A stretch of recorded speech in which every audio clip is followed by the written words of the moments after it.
do amor. Salve, salve, meu povo querido, vocês que vão acompanhando esse vídeo pelo YouTube, os alunos que estão acompanhando pelo curso. Hoje nós vamos falar, então, sobre as faces do amor na Deus Caritas Est, do Papa Bento XVI, sobre Eros, Filia e Ágape. Se você está olhando pelo canal, lembra de curtir, se inscrever no canal e compartilhar. Bom, esse tema de hoje, no nosso curso Sexualidade e Educação dos Filhos, a gente precisa olhar algumas características do amor. E vai ser muito legal, depois vocês retomarem a leitura, né, lá do material de apoio, perceber as dinâmicas do amor. Então, essas três faces são sempre do mesmo amor. Todos os relacionamentos que a gente constrói têm um pouco mais ou menos desses elementos, né? Porque faz parte um pouco da nossa dinâmica. Se vocês se lembrarem, nem posso comentar no sentido de comparar, mas lembram, em relação à catequese do Papa João Paulo II, a Teologia do Corpo, que nós vimos na aula anterior, que a nossa capacidade de amar, ela se espelha na própria Santíssima Trindade. Agora, quais são as faces do amor, as dinâmicas do amor que nós temos em todas as formas de relacionamento? É o que a gente vai olhar agora. Então, nesse documento, o Papa Bento XVI, ele publicou, não é que ele escreveu tudo naquele dia, mas ele publicou no dia 25 de dezembro de 2005. Então, vejam aí, já tem bastante tempo esse documento. Quem ainda não leu, você encontra ele inteiro no site do Vaticano para você fazer uma leitura, vale a pena. E ele é publicado no dia do Natal.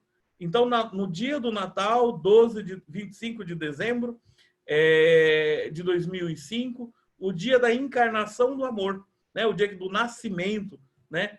de Nosso Senhor. Então, é uma data bastante importante. O amor, ele tem um rosto, o amor, ele se encarna, o amor, ele se comunica. Muito interessante a gente pensar a relação entre essa data. O nosso encontro hoje, ele tem 4 pontos. O primeiro é bem rápido, é a gente olhar um pouco a unidade do amor na criação e na história da salvação. Na verdade, o problema é a linguagem. Como é que a gente fala de amor no mundo hoje, dentro do contexto que a gente está.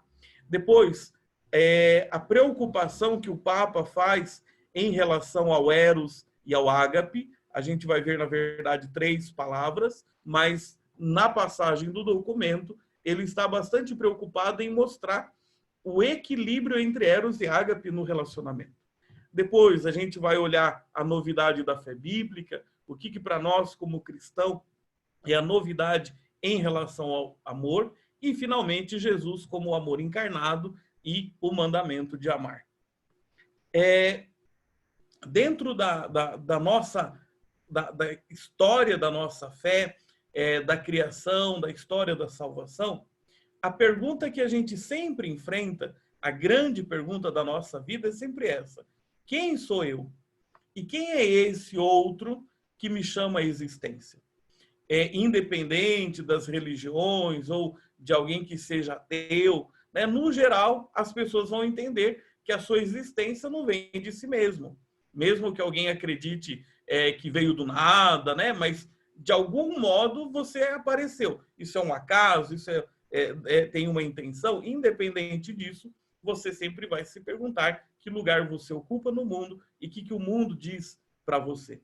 E para nós, tudo isso gira em torno do grande amor que Deus tem por nós. Quem sou eu? Quem é Deus? São perguntas que nos acompanham bastante. E ao longo dos fatos da nossa vida, das experiências que a gente enfrenta, essas perguntas voltam. Em algum momento da vida você começa a se perguntar novamente: mas quem que sou eu? Será que eu esqueci quem eu sou? Será que eu me tornei alguém que eu não era? Será que nesse momento agora eu estou descobrindo quem eu sou de verdade? Então vejam como essas perguntas nos acompanham sempre.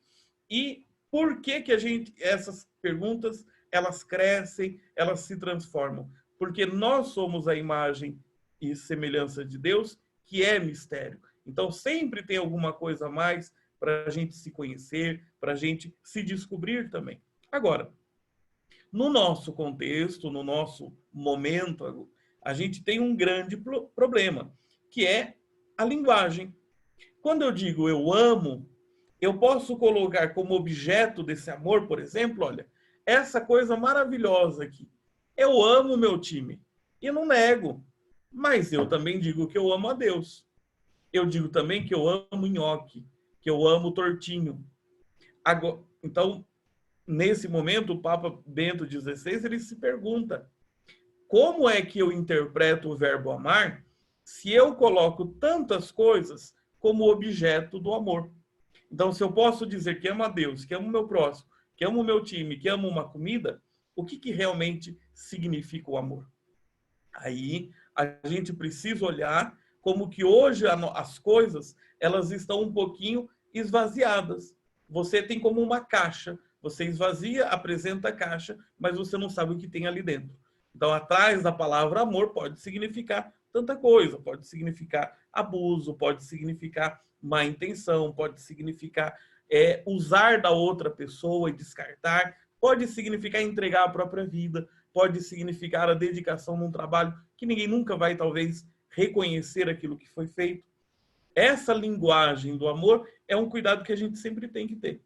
Por exemplo, quando os seus filhos disserem, porque o nosso horizonte é sempre a educação dos filhos, ajuda eles a perceberem que a palavra amor, muitas vezes, ela é usada para conotações bem diferentes. Filho, você ama isso? Que legal, mas ama do mesmo jeito que você ama tal coisa? Lembra aquela dinâmica que a gente faz uma lista, né, das coisas que a gente mais gosta? Você faz lá 10, aí depois você vai contando uma história e vai perdendo uma coisa, e a pessoa vai tendo que abrir mão das coisas que ela ama. Então, qual é a nossa hierarquia de amores? Qual é a nossa hierarquia de valor? Se a gente não discute sobre isso, se a gente não reflete, a gente põe no pacotão do amor tantas coisas que às vezes também nem merecem ocupar tanto o nosso espaço, o espaço do nosso coração. Por isso eu dizia, esse é um aspecto introdutório. Tenho certeza que depois a gente vai poder testemunhar, conversar várias coisas em relação a esse problema da linguagem, né? Aqui é um quadro que a gente precisa perceber que cada uma dessas palavras, né? Você tem Eros, eu mandei no e-mail de vocês uma das histórias de Eros. Então, Eros é o nome de um deus da mitologia grega. Na mitologia romana, ele é chamado de Cupido, mas é o deus do amor, né? Da busca, do encanto. Tem a palavra grega filia, que também pode ser traduzida por amor, mas ela indica um gostar. A gente associa mais à amizade. Tanto é que você fala Teófilo, amigo de Deus, né? E ágape, que é uma palavra grega também, ela significava banquete, uma confraternização, né? Mas na linguagem cristã ela significa o sacrifício, significa o amor benevolente, o amor que cuida do outro. O que é legal a gente observar? Essas três dinâmicas fazem parte de todas as nossas formas de relacionamento. Em tudo há necessidade. Por exemplo, você e seu marido, vocês têm necessidade um do outro. Você quer afeto, você quer atenção. E nesse caso, você nunca consegue identificar o grau da sua carência. Então, num relacionamento, para ele ter saúde, para ele andar bem, eu sempre me pergunto, o que eu quero dessa pessoa? O que eu espero dela? E a gente precisa perceber que em todo relacionamento há uma dose de ego. Não de egoísmo no sentido ruim da palavra, mas eu procuro alguma coisa. Vamos imaginar, você tem o seu trabalho como professor, você tem o seu trabalho de assistente social, você tem o seu trabalho dentro de casa, tal. O que você espera com o que você faz? Você não espera alguma coisa? Então, naquilo que você se relaciona, sempre tem uma dose das suas expectativas. Qual é a dificuldade, muitas vezes? É que nem sempre a gente se dá conta do grau das nossas expectativas e do quanto as pessoas vão poder atender. Então, quando fala de erótico, de erotismo, na nossa linguagem comum, a gente pensa pornografia, a gente pensa em sexo explícito, a gente pensa em imagem do corpo, dos órgãos genitais, mas a própria palavra, ela lembra a nossa carência, a nossa necessidade. Agora, pensa o eros se a gente associar aquela solidão fundamental que a gente viu com o Papa João Paulo II. E se o eros significar que nada pode realmente preencher a nossa carência? Que atrás de tudo que a gente quer, no fundo a gente quer uma experiência de plenitude que a gente só vai encontrar em Deus. Olha que interessante se a gente pensar dessa maneira. Então, todo relacionamento, ele tem alguma coisa de ego. Não estou falando de egoísmo, pode ter, e vai ser ruim se tiver. Mas se pergunta, o que eu espero com esse relacionamento? Seu filho, sua filha, quando começa o namoro, o que você espera desse namoro? O que você quer daquela pessoa? Isso é uma das coisas que move qualquer relacionamento. Depois, a palavra filia, ela indica aquele aspecto da relação que você está em pé de igualdade. Dependendo das diferenças que você tiver com uma pessoa, não dá para você dizer exatamente que é amigo. A gente já tinha refletido há um tempo sobre o pai e a mãe, ou o pai e o filho, a mãe e a filha, ou o pai e a filha, né? Se apresentarem como amigos. Verdade, não são inimigos. Né? Ninguém está ali querendo prejudicar o outro. Agora, propriamente falando, você não tem, não está na mesma situação. Aqui a gente fala de simetria, não tem a mesma medida, né? O professor, ele pode ser muito amigável com os alunos, né? Mas ele vai trocar o desempenho do aluno pela amizade do aluno? Não, no final do semestre você pode ter sido simpático com o professor, não concluiu o semestre, você vai ficar para trás. Então, existem alguns relacionamentos que vão muito melhor quando você percebe a reciprocidade que tem que ter. Então, eu faço algo por você, você faz algo por mim, e isso faz parte do relacionamento. Por isso que é o amor de amizade. Você tem amigos no período da faculdade, convivem muito com você, estudam, vocês dividem tempo, dividem lanche, organizam trabalho juntos, enfrentam problemas, vão reclamar do professor ou do coordenador chato, não é? Então, tem ali toda uma reciprocidade. Amanhã, esse seu colega, por exemplo, você continua, sei lá, fazendo tal coisa, ele foi para um outro trabalho. Vocês já não têm aquela convivência. Ou pior ainda, pensa no ambiente de trabalho. Tem dois amigos, são da mesma seção, trabalham juntos, são bastante amigos e tal. Tem toda aquela troca, né? Um vira chefe do outro. A amizade continua? Às vezes você tem que fazer um esforço muito grande para um não pode perder, mas você perdeu o aspecto da simetria. Não estão no mesmo nível, não estão na mesma reciprocidade. Agora, olha como no casamento e em outras formas de amizade, um namoro, tal, você tem o aspecto do eros, o que eu busco, o que eu preciso, o que eu quero no outro, porque talvez eu sinto que eu preciso preencher em mim. Mas tem o lado também da reciprocidade, da parceria, a gente chama da cumplicidade, é o nós, é o junto. O que a gente vai fazer junto? Todo relacionamento tem o que eu quero para mim, mas o que nós faremos por nós. O terceiro aspecto, esse é assimétrico também, como no eros um pouco, né? É aquilo que eu vou fazer independente do que você vai fazer por mim. É por isso que o grande sujeito desse jeito de amar é somente Deus. É somente Deus que ama de maneira incondicional. Somente Deus que se oferece inteiramente pelos outros. O ser humano sempre está com um pezinho atrás. Porém, nos nossos relacionamentos, deve haver uma carga em que você faz sem esperar.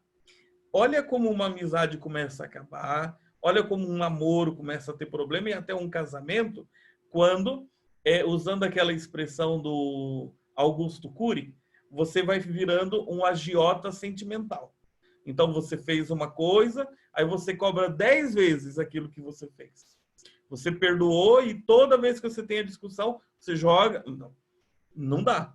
Então, tem momentos em que a gente vai fazer pelo outro e a gente não vai poder recuperar, a gente não vai poder querer alguma coisa em troca.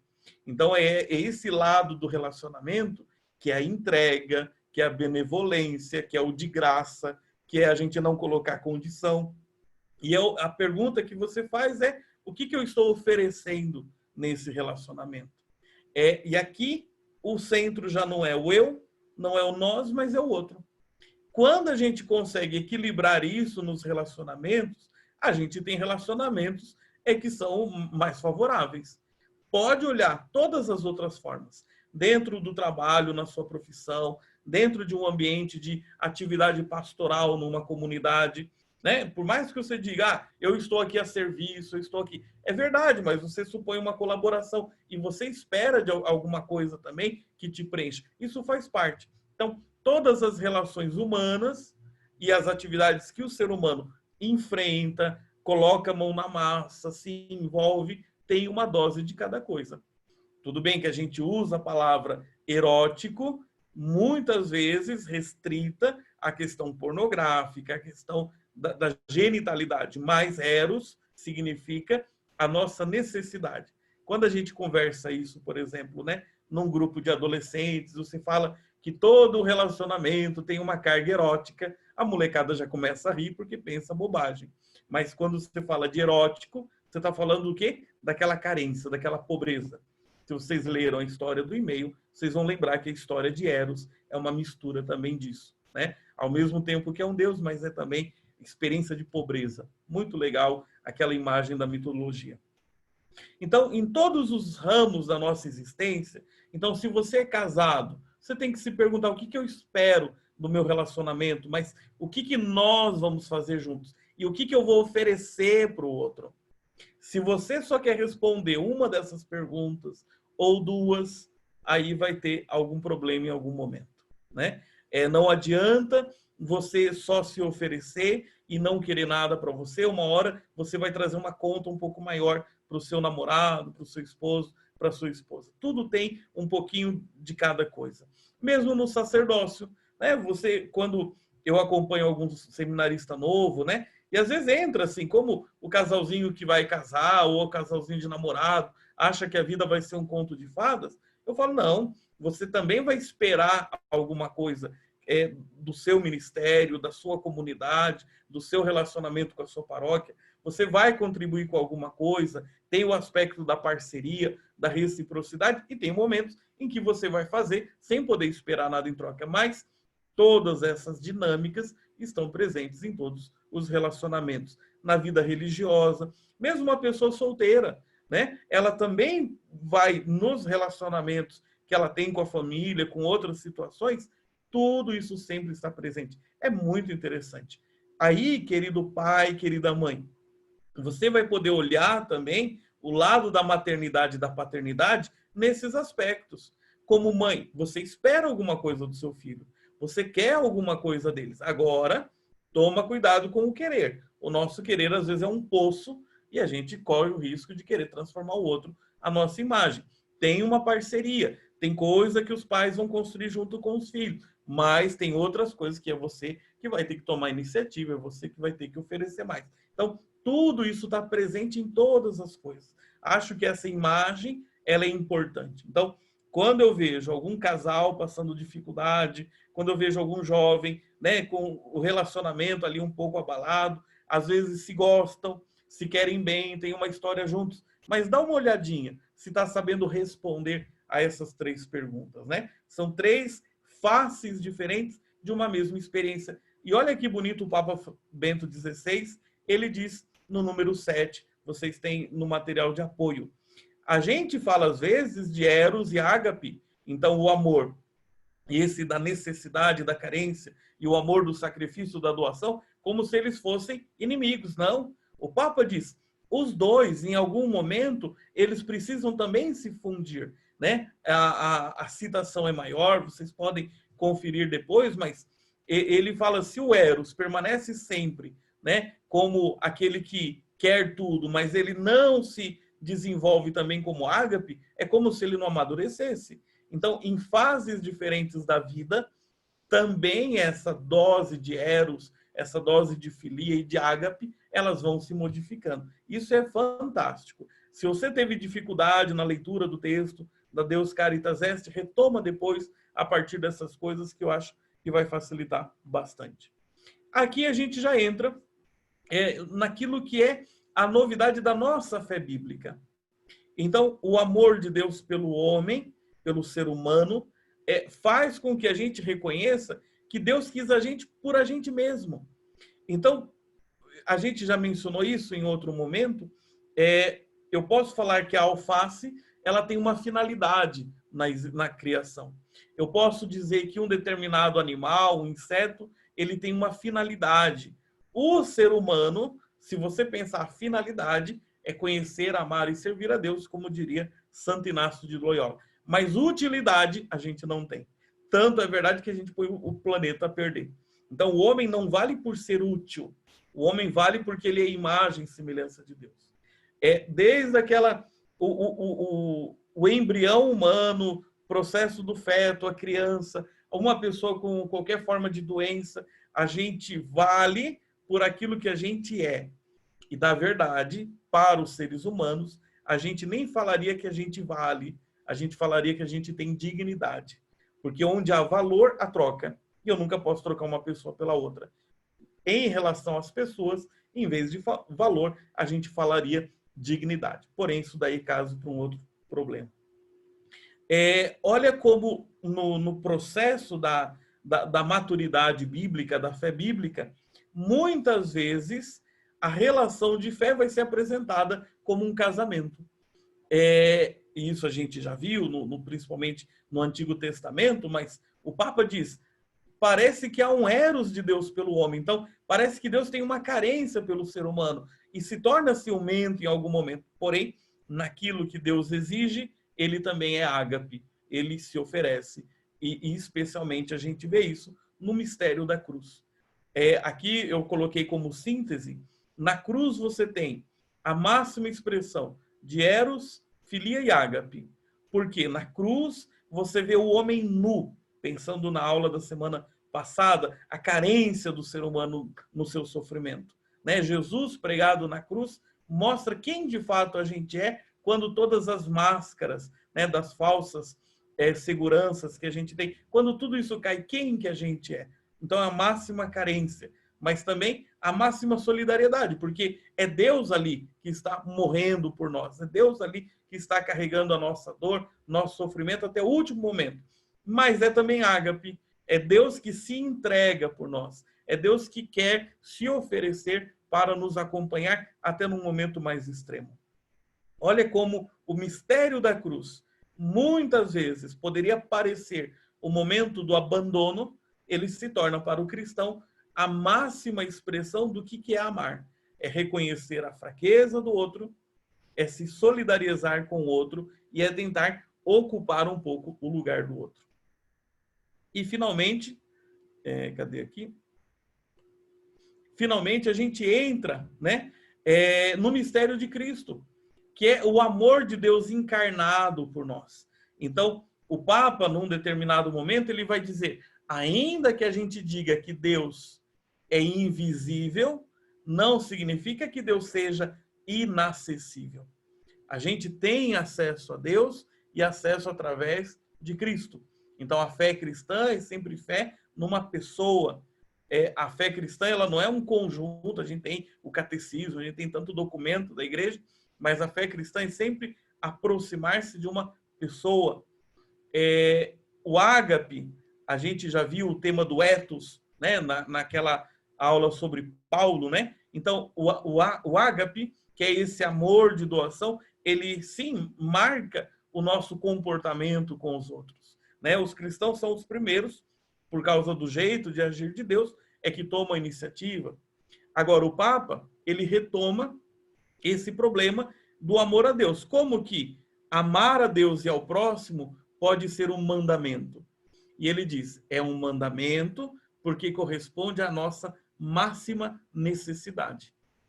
Bonito a gente pensar isso. Então, o amor que é mandado é porque antes é uma necessidade que a gente tem. E aí você tem o repasse sobre essas grandes histórias, do rico avarento, do bom samaritano e do juízo final, como aquele aspecto do amor que é um oferecer mesmo quando não se tem ali o que receber. O pobre Lázaro, o judeu caído que o samaritano cuida, o juízo final, eu tive fome e você me deu de comer. E no final das contas, aí eu pego essa citação em latim, para a gente ficar um pouco chique, mas que está lá no material de apoio de vocês. O que é o amor? Idem vele atque idem nole. É querer a mesma coisa e não querer a mesma coisa. São João da Cruz, ele dizia que é próprio do amor tornar o amante semelhante ao seu amado. Quando a gente olha os casais que estão atravessando já muitos anos de convivência, ao mesmo tempo que eles são diferentes, mas vão ficando muito parecidos também. Quando a gente pensa na dinâmica do nosso amor a Deus, dos nossos amigos, que a gente ama, essa frase em latim, geralmente ela é uma apresentação da amizade. O que faz a gente ser amigo? Faz a gente gostar das mesmas coisas, não gostar das mesmas coisas, mas muitas vezes também tem um pouco de troca disso. Você tem amigo que gosta de coisa que você não gosta, isso é muito possível, mas é uma frase que sempre aparece para falar que o amor cria em nós identidade, no querer e também no não querer. E aí a gente encerra, deixa eu fazer aqui parar a gravação para a gente poder fazer o nosso bate-papo.